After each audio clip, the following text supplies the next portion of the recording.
Hi, second grade. Welcome. It's time for Read Aloud. But before we get started, I want to introduce you to my family. As you know, this is Kylie, my daughter. Who's holding her is her grandmother, who's also my mom. Hello. This is my little brother, Joshua, and this is my sister, Aaliyah. All right.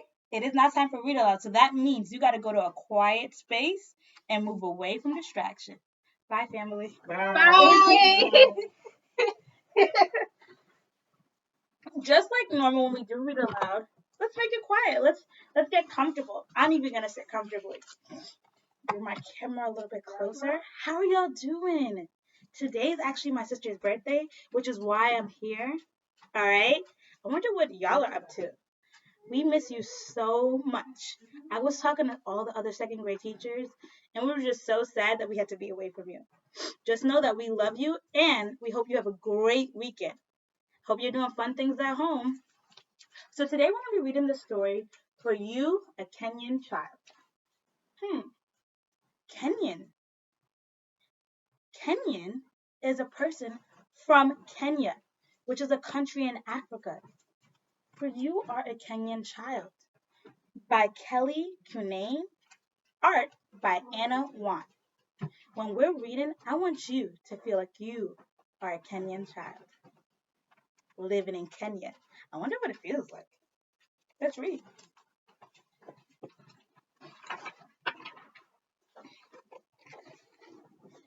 Make sure my lighting is good. For You Are a Kenyan Child.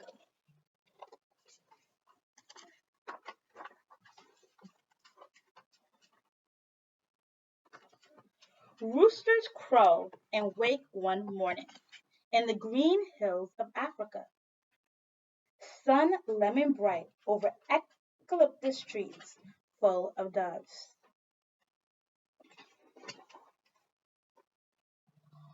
Hody! Anybody home? Karabu! Welcome! Enter Mama's hut that smells of earth and smoke. On a small stool by her fire, sit maize porridge to begin the day. For you are a Kenyan child. Take grandfather's cows to pasture, my son, Mama says. Watch them carefully. As you can see, there's some words that are in Swahili, which is a language that they use in Kenya sometimes. One of the languages in Kenya. If you notice, after each word that's in Swahili, you're going to see the English meaning. So Hodi means anybody home. Karabu means welcome. Let me hear you say, Karabu. Say it again, Karabu. What does Karabu mean? Welcome. You're right. It means welcome. So when we're reading, I want you to point out those Swahili words. Into the wild morning wind, you heard the sleepy cows to the meadow where they graze. Then, just for a moment, you slip away to see who else is awake. Hody! Karabu!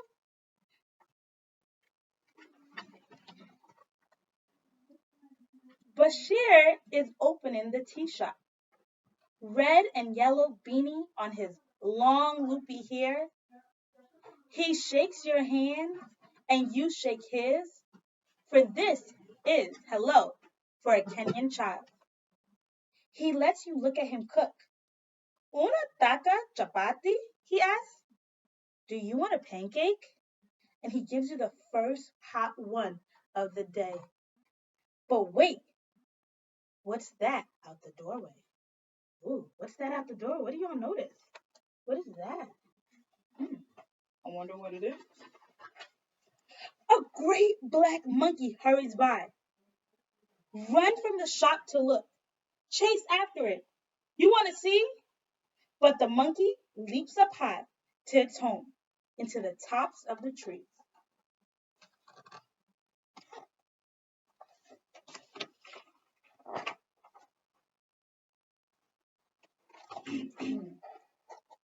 You're not watching grandfather's cows on the hill? But you haven't been gone so long, have you? Hody, karabu. Inside a little wood shop, you peek and greet the village chief respectfully. Jumbo, Mizzy. Hello, respected one. Jumbo.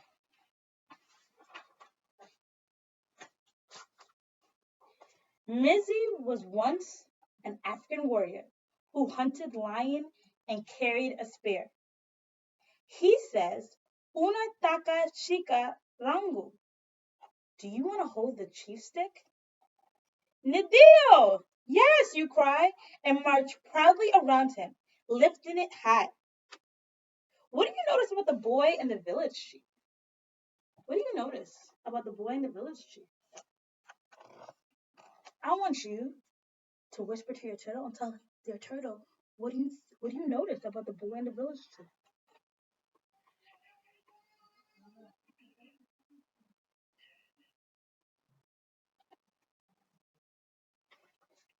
I can't wait to hear your responses. How about after the video you record your responses for your teacher? Mm.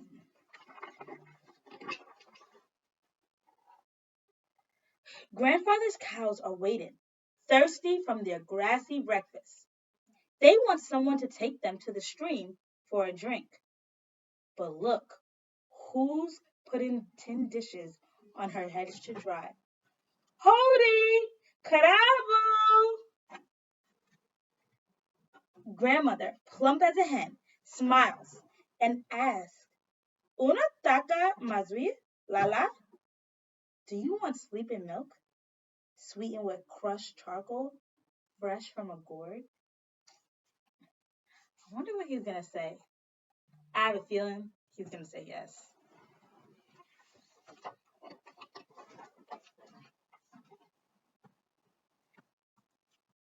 As you drink, grandmother's knowing eyes remind you of something you should do. What could it be? Oh no! Grandfather's cows! Tell grandmother you are very busy with your chores and hurry away to those crowds. Grandma doesn't say anything about the cows. How does she remind him of his responsibility? How does grandmother remind him of his responsibility? Hmm. Yeah, I think you're right. I noticed that the way she's looking at him, she's giving him a stern look.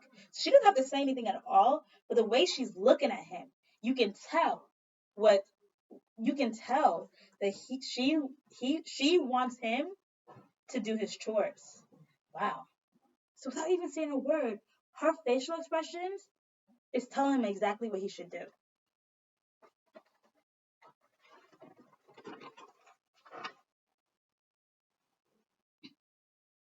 But whose garden of green onions is this? Whose hut under the noonday sun?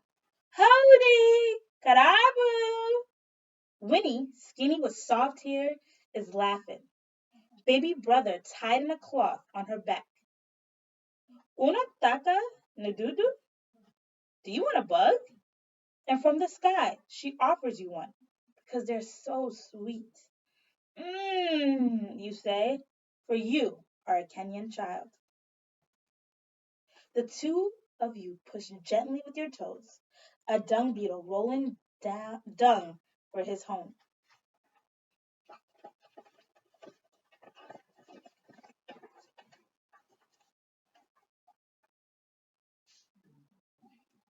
Holy Karabu!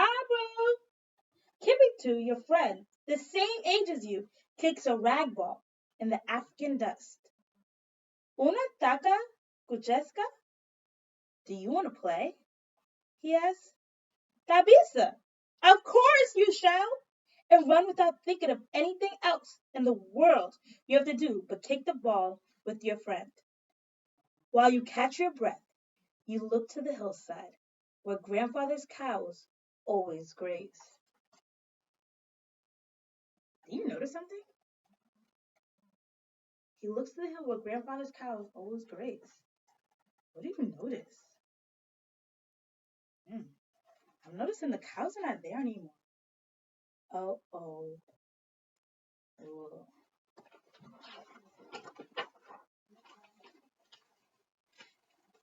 The cows!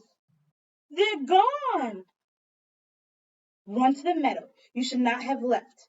Run as fast as you can, bare feet over red road, past women washing clothes, skinny dogs barking. Run faster. The cows must be crashing someone's garden or standing in the road, lost at the schoolhouse, or gone over a cliff. Why did you wander? Why didn't you stay and do the job Mama gave you today?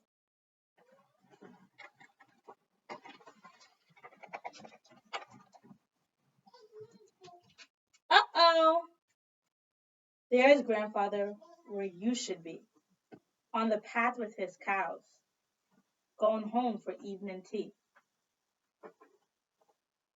Grandfather looks at you, and you look down. Then he says, Duende Nuambani Sasa. Let's go home now. And he puts your cow switch back in your hand. Grandpa will time to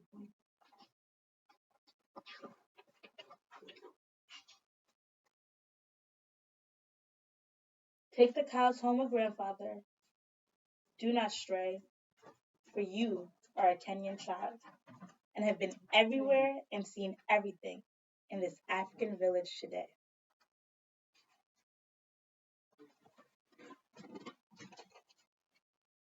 Cows sleeping, roosters quiet, friends home too. Curl up in your little hut near mama's and listen closely. You might hear among the tall trees a great black monkey telling her child the story of being chased by a boy until they fall asleep.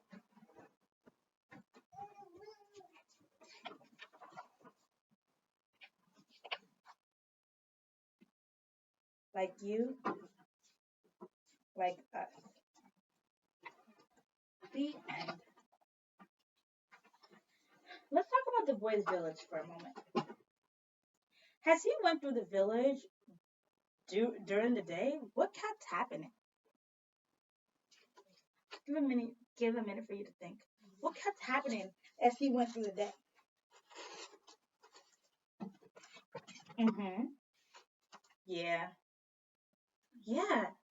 He kept bumping into people and seeing different people. What words was he using when he saw those different people? Let's go back into the text and check, because good readers always look back into the text to find their textual evidence. Every time he saw someone, look, it says in big letters. He says, Hodi, Karabu. I see that. Then, Hodi, Karabu. Every single time he saw something interesting. Look, his grandmother. Hodi, Karabu. So every time he saw someone that kind of got distracted from his job, he said Hodi and Karabu. What does that mean again in Swahili? What did you say? I gotta look back into the text. Smart idea, second grade. Hodi means anybody home. Karabu means welcome. So every time that he sees something interesting, he's asking, anybody home? Welcome. Oh. I'm also noticing through the text throughout the day, if you notice,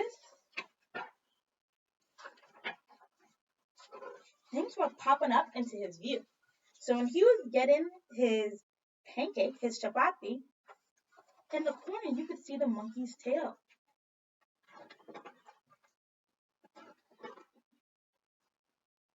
Then on his way chasing the monkey, he saw the wood shop and peeked in. When he was hanging out with the African warrior, he saw his grandmother. So he always saw someone. Wow, so he saw people that he knew and loved around the village. I have a challenge for you. Say challenge accepted. Yes, I love a good challenge. So yesterday, Miss Kennedy read, was it yesterday? Yeah, yesterday. She read Chinatown, or someday this week. She read Chinatown, and that boy in that story tells about his grandmother. How is she like the grandmother in this story? And how is she not like the grandmother in this story? Also, what do the two stories have in common? How are they alike?